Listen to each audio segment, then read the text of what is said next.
Vamos que vamos, meu povo. Projeto de estações. Projeto de estações de tratamento de esgoto sanitário. Cai muito. Famosa ETE. E tem algumas definições aqui que é importante a gente pegar. Beleza? De cara logo, o que é um ATE? Né? Conjunto de unidade de tratamento cuja finalidade é a redução de cargos poluidores de esgoto sanitário. E estas normas se aplicam aos seguintes processos de tratamento: separação dos sólidos dos meios físicos, filtração biológica, lodos ativados e tratamento do lodo. Quatro etapas. Quatro etapas. Guarda isso aí. Aqui a gente pula para. Aqui temos as definições. Pessoa que tiver alguma dificuldade, dá uma gravadinha, porque cai também. Então, se você acha que não consegue matar, você faz a questão. Cai alguma coisa de definição. Você não pegou? Vem aqui e nota. Eficiência de tratamento. Redução percentual dos parâmetros de carga poluidora promovida pelo tratamento. Essa aqui é a definição que eu já passei. Ó. Fator de carga. Relação entre a massa da demanda bioquímica de oxigênio fornecida por dia ao processo de lodos ativados e a massa de sólidos de suspensão contida no tanque da aeração. Você não vai saber matar isso aqui na, na intuição, então tem que anotar. Idade do lodo de detenção celular. Tempo médio em dias de permanência no processo de partícula em suspensão. Numericamente igual à relação entre massa do sólido e suspensão voláteis, ou SS, contida no tanque de aeração, ou é a massa SSV, descartada por dia em excesso de lodo. Aqui tem os tipos de lodo, não é fácil gravar, né? Lodo é suspensão aquosa, substâncias minerais e orgânicas, beleza. Agora tem um lodo biológico, que é o produzido no processo de tratamento biológico. Lodo estabilizado, lodo não sujeito a putrefação. Então, né, o cara vai botar a resposta lá, alguma coisa ligada com estabilidade, você vai cair bonito.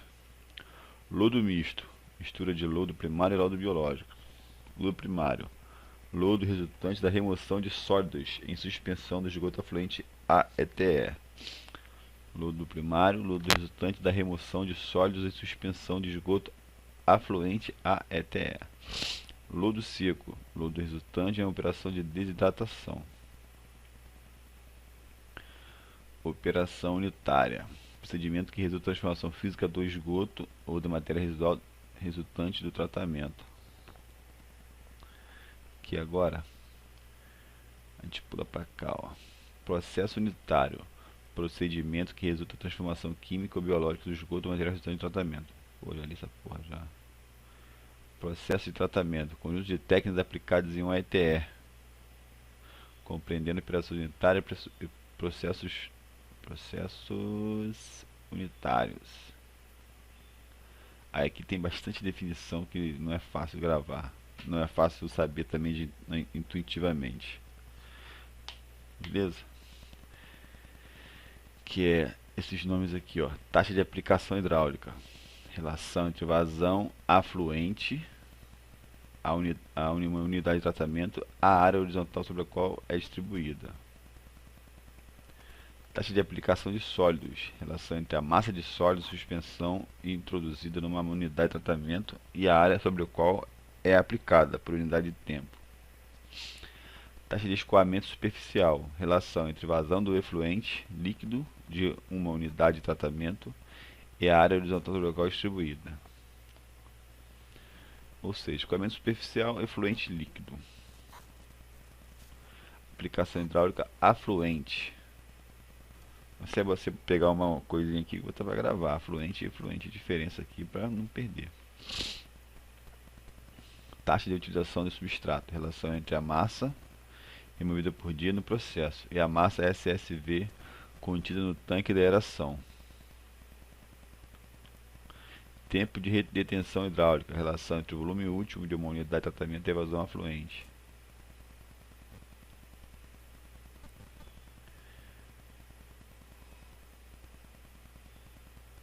Vazão de recirculação, vazão que retorna de jusante para montante de qualquer unidade de tratamento.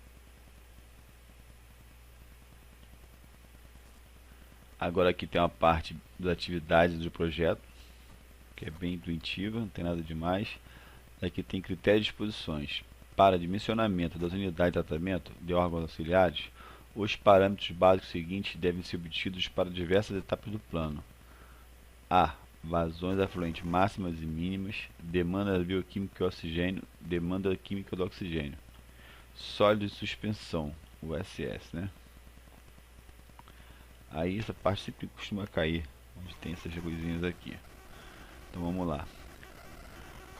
Os critérios de dimensionamento das unidades de órgãos auxiliares, excetuados casos explicitados adiante, deve ser o seguinte: A, que é o dimensionamento da vazão mínima e máxima, estação elevatória de esgoto bruto, canalizações, medidores, dispositivo de entrada e saída.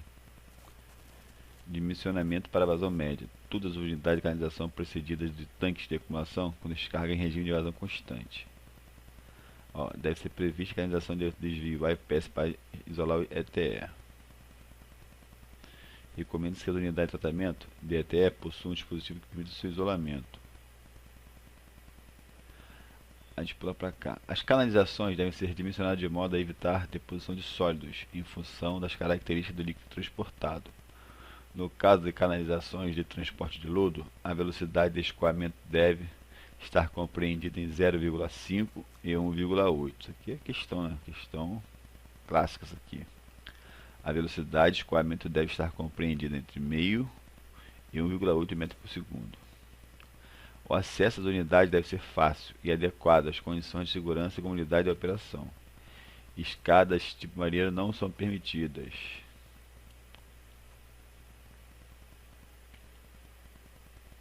Aqui a gente pula para essa parte aqui agora, tratamento da fase líquida. Beleza? Que é separação de sólidos por meios físicos, que é o gradeamento, desarenação. O desarenador deve ser projetado para remoção mínima de 95% da massa das partículas, com diâmetro igual ou superior a 0,2 mm. Tem número, tem que pegar, hein? Vou até ler de novo. O desarenador deve ser projetado para remoção mínima de 95% em massa de partículas com diâmetro igual ou superior a 0,2 mm. A vazão de dimensionamento do desarenador deve ser a vazão máxima afluente AETE. O desarenador deve ter limpeza mecanizada quando a vazão do dimensionamento é igual ou superior a 250 litros por segundo. Devem ser previstas pelo menos 2 unidades instaladas, sendo neste caso uma delas reserva, a qual pode ser unidade não mecanizada. No caso do desarenador por gravidade, a taxa de escoamento superficial deve estar compreendida entre 600 e 1.300 metros cúbicos por metro quadrado de diâmetro. Eu acho que é isso aqui. Vamos lá.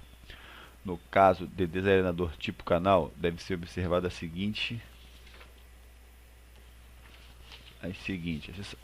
A seção transversal deve tal que a velocidade de escoamento para a vazão média seja igual a 0,30 metros por segundo, não sendo superior a 4 metros, 0,40 metros por segundo para a vazão máxima. Beleza? Então, o canal deve ter seção transversal para a vazão média ficar entre 0,30 e 0,40.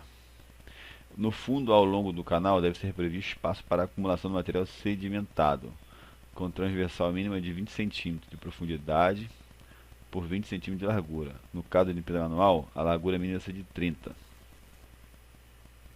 No caso do desarenador aerado, deve ser observado o seguinte: a seção transversal deve ser tal que a velocidade do escoamento longitudinal seja inferior a 0,5 metros por segundo, 0,25 metros por segundo vazão máxima. A quantidade do ar injetado deve ser regulável. O tempo de detenção hidráulica para a vazão máxima deve ser igual a superior a 120 segundos. Aí entra para outra parte aqui, ó, decantação primária. A gente estava em desarenação, né? Aí estamos aqui agora em decantação primária. 0,3, isso aí. Decantação primária. A vazão de dimensionamento do decantador primário deve ser a vazão máxima afluente ao ETR. A taxa de escoamento especial deve ser igual ou inferior 60 metros cúbicos dividido por metro quadrado vezes T, quando não precede processo biológico.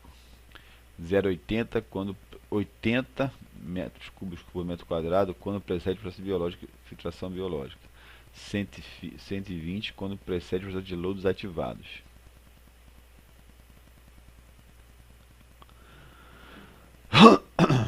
ETE com vazão de dimensionamento superior a 250 litros por segundo deve ter mais de um decantador primário. O tempo de detenção hidráulica para vazão média deve ser inferior a 6 horas, para vazão máxima superior a 1 hora. Vazão média deve ser inferior a 6 horas, vazão máxima superior a 1 hora. A taxa de escoamento através do vertedor de saída não deve exceder 720 metros cúbicos por decímetro por metro do vertedor. A tubulação de remoção de lodo deve ter de diâmetro no mínimo 150 mm. A tubulação de transporte de lodo por gravidade deve ter liquidez mínima de 3%, que é muito bom guardar, hein? A tubulação de remoção de lodo mínimo 150 mm, com gravidade mínima de 3%. A remoção do lodo do fundo deve ser feita de modo a permitir absorção e controle do lodo removido.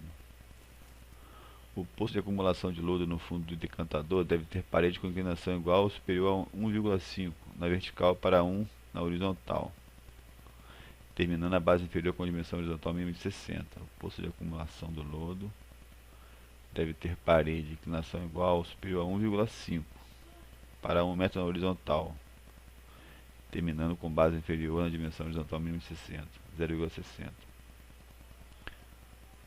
No caso do decantador primário com remoção mecanizada de lodo, deve ser observado o seguinte: o dispositivo de remoção deve ter velocidade igual ou inferior a 0,20 mm por segundo, no caso do decantador retangular, e a velocidade periférica igual ou inferior a 40 mm, no caso do decantador circular. A altura mínima da água deve ser de 2 metros. Isso aqui é meio complicado, mas isso aqui pode cair. Ó. A altura mínima da água deve ser igual ou superior a 2 metros. Define-se o volume último como produto de área de decantação pela altura mínima da água. Para decantador retangular, a relação de comprimento mínimo da água deve ser igual ou superior a 4:1. 2:1 em relação ao comprimento largura. Para decantador retangular, a velocidade de escoamento horizontal deve ser igual ou inferior a 50 mm por segundo, quando recebe lodo ativado.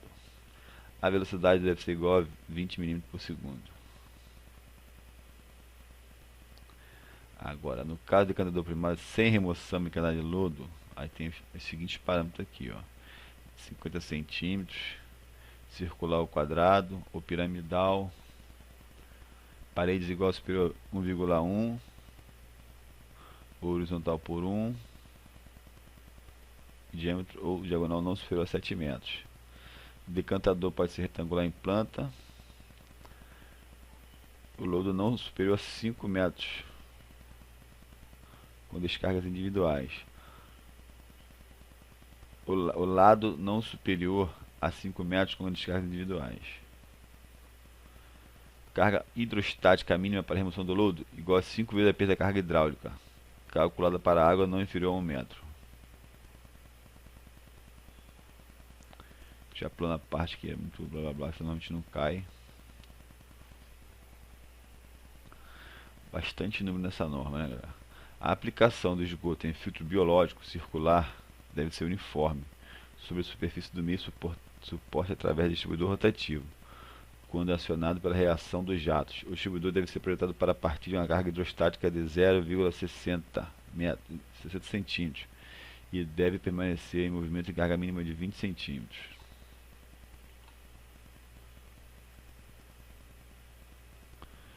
A parte aqui é bem complicada, aqui normalmente não cai porque é muito número, muita coisa para gravar. Então deixa eu pular para loads ativados. Também tem bastante coisa. Mas é bom entender o que seria o load ativado pelo menos.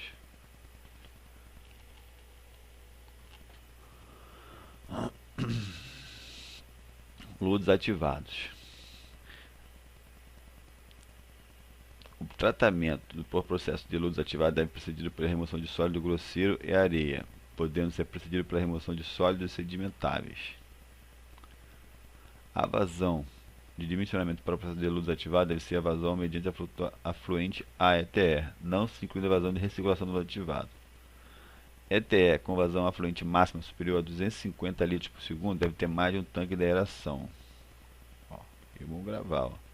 ETE com vazão afluente máxima superior a 250 litros por segundo deve ter mais de um tanque de aeração.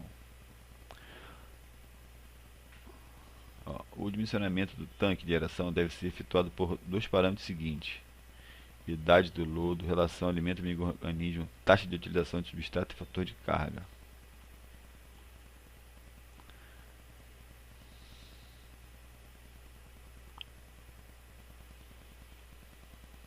Daqui a gente pula aqui, tratamentos de lodo fase sólida, estação elevatória de lodo. As tubulações de recalque de lodo devem ter diâmetro mínimo de 150 mm. De novo, hein, gente, foi gravado aí. Dispositivo que permite sua desobstrução. E aqui, a capacidade elevatória da recirculação do lodo ativada deve ser no mínimo 50% superior à vazão da recirculação datada no projeto. Aqui a gente entra para o adensamento por gravidade. A taxa de aplicação de sólidos e o teor de sólidos de suspensão do lodo adensado utilizados no dimensionamento do adensador depende do tipo de lodo, podendo ser adotado de valores indicados na tabela. A profundidade mínima, essa aqui já é outra unidade da ETE. A profundidade mínima da unidade de adensamento deve ser de 3 metros e o tempo de detenção hidráulica máximo deve ser de 24 horas. Ou seja, tem que ficar no máximo 24 horas para esperar o adensamento. O lodo afluente deve ser diluído, no caso da incompatibilidade desses valores, com a taxa de aplicação de sólidos adotados. O dimensionamento da unidade de adensamento deve prever lodo no afluente e recuperação máxima de 90% do sólido em suspensão do lodo afluente. A unidade de adensamento, cuja menor dimensão em planta é superior a 3 metros, deve ser projetada com remoção mecanizada do lodo. 3 metros, mecanizado. Aí já entra outra parte aqui, adensamento por flotação ou centrifugação. Se o cara quiser pegar mesmo que funciona tudo isso, lá no YouTube tem várias partes aí explicando, porque é uma norma complicada. Se pegar por exemplo, uma prova de engenheiro que caia a parte de águas mesmo, uma empresa de águas, por exemplo, de saneamento básico, isso aqui tem que dominar tudo. Mas quando é fazer uma prova só o básico, só dimensionamento já resolve muita coisa. Adensamento por flotação ou centrifugação. Adensamento do lodo pode também ser processado através de flotação, ar dissolvido em centrifugação, com ou sem aplicação de polímeros. No caso de flotação, o ar dissolvido, os parâmetros de dimensionamento são os seguintes: taxa de aplicação de sólidos, taxa de escoamento superficial, relação a ar sólidos. Aqui também temos a digestão aeróbia. A digestão aeróbia deve ser processada em tanques abertos. A aeróbia aberta é o ar. Em tanques abertos com profundidade de 2,5 metros a 10 metros. Quando o digestor aeróbio precede apenas lodo biológico, o tempo de detenção hidráulica deve ser igual ou superior a 12 dias. Quando recebe lodo misto, o tempo de detenção hidráulica deve ser igual ou superior a 18 dias. Caramba, tempo aberto, hein? Segurado 18 dias, troço para ir embora. A taxa de aplicação deve ser igual ou inferior a 3,5 kg metro cúbico. Aí tem os números aqui, se quiser gravar. A massa de oxigênio fornecida deve ser igual ou superior a 1,9. Aqui, ele é bastante complicadinho. Vou pegar mais o que eu já vi em questão. Aqui é digestão anaeróbia. E aqui é aeróbia. Aqui a digestão anaeróbia não tem ligação com o ar. É importante gravar isso aqui, 250 litros por segundo. É o número que toda hora aparece.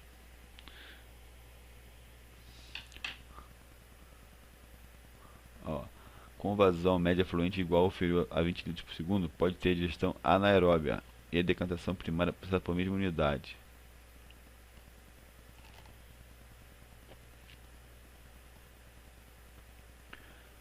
Aqui, ó, tempo de digestão deve ser para digestor não homogeneizado 45 dias, para convencional maior que 30 dias, maior ou igual a 30 dias, para digestor de alta taxa 15 dias. Complicado, se for a prova para a empresa de saneamento básico, isso aqui tem que dominar tudo, passo a passo. Tubulação de lodo digestor deve ser de diâmetro mínimo de 200. Esse aqui o tubo já é de 200, ó. Digestão anaeróbica, então isso aqui já é 200 milímetros. Todo digestor deve ter facilidade de acesso de pessoas ao dispositivo de operação e controle de dispor de inspeção lateral com dimensão mínima de 80 centímetros.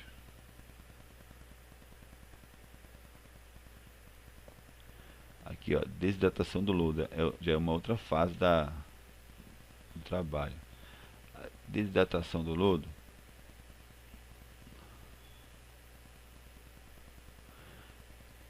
pode ser realizada por processos naturais ou artificiais. Esta norma abrange apenas o processo natural do leite de secagem. O leite de secagem deve ser empregado apenas para lodo estabilizado. Leite de secagem somente para lodo estabilizado. A área total do leito de secagem deve ser subdividida em pelo menos 2 câmaras. Distância máxima transportada manual do lodo seco no interior do leito de secagem não deve ser superar 10 metros. A área do leito de secagem. Vou dar uma procurada aqui, mãe. Aqui, ó, uma foto aqui do tratamento de lodo, adensamento de gestão e secagem. É isso aqui, galera. Se quiser ver depois umas fotinhas para pegar mais a situação.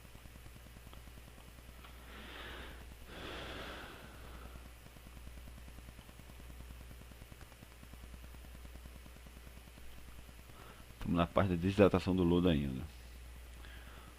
Aqui tem umas medidas aqui, ó. O fundo do leito de secagem deve ser promover a remoção do líquido intersticial através do material drenante construído por uma camada de areia. Essa aqui é o fundo para sair a água daquela câmara de lodo de secagem. Uma camada de areia com espessura de 7,5 cm a 15 cm, com um diâmetro efetivo de 0,3 a 1,2. Pô, tem até o tamanho da areia. E coeficiente de uniformidade igual ou inferior a 5. Porra. Sobre a camada de areia, 3 camadas de brita, sendo pedra de mão ou brita 4, intermediária brita 3 e 4, espessura de 20 cm. E superior de brita 1,2, com 10 a 15 cm. Não deve ser permitido o emprego de manta geotexto. Então sabe que não pode ter, né?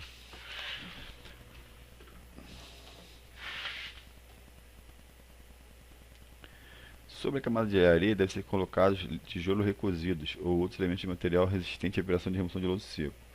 Conjunto de 2 a 3 cm, tomadas com areia de mesma granulometria, usada na camada de areia. A área total de drenagem a ser formada não deve ser inferior a 15% da área total do leito de secagem. O fundo do leito de secagem deve ser plano e impermeável, com inclinação mínima de 1%. Fundo do leito de secagem. E um coletor principal de escoamento do líquido drenado, alternativamente por ter tubos drenos ou material similar de diâmetros mínimos de 100 mm, disposto numa camada de suporte de distância entre si de mais de 3 metros.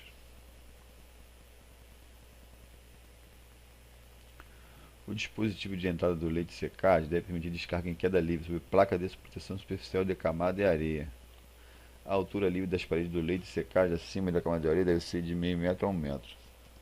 No caso de emprego de processo mecanizado de desidratação do lodo, o líquido separado deve retornar ao processo de tratamento da fase líquida, em cujo dimensionamento se considera a carga de correspondente. Norma grande e complicada, hein? Mas vamos lá, está gravado.